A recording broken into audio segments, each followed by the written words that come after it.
Hey guys, চিনতে পারছেন আপনারা আমাকে? আমি দীপ।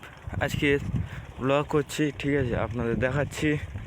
দেখো, ক্ষেত মানে চাষবাস, উত্তরপ্রদেশের চাষবাস দেখাচ্ছে। এই যে গম গাছ, বন্ধুরা দেখতে পাচ্ছ, বিঘেকে বিঘে, এদিকে লক্ষ লক্ষ বিঘেকে বিঘে পড়ে আছে।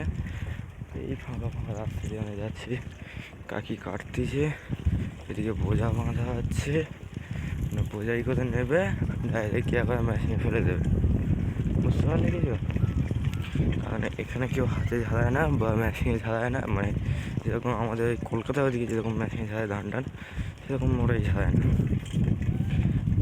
এখানে টোটালিভাবে আর কি মেশিনে ঝাড়ায়। বড় মেশিন আছে, সেই মেশিনে ঢুকিয়ে দেয়, আপনি আর সব বেরিয়ে চলে আসে। গম আলাদা, ভুসি আলাদা হয়ে যায়। কাকার মনে খুব ব্যস্ততার মধ্যে আছে কাকা। তখন আমি পুলিশ, আমি আগে যাবো। আর এই কাকা টুকটুক টুকটুক করে করে আসে, দিদি ভাই যাচ্ছে।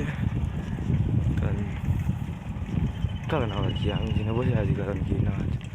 কে দেখো ভাই, মানে চাষবাস দেখো শুধু বিঘে কে বিঘে, যেদিকে যতদূর নজর যায় সব বিঘে কে বিঘে। তুমি খুব ভালো। আজকে ভিডিও এই পর্যন্ত।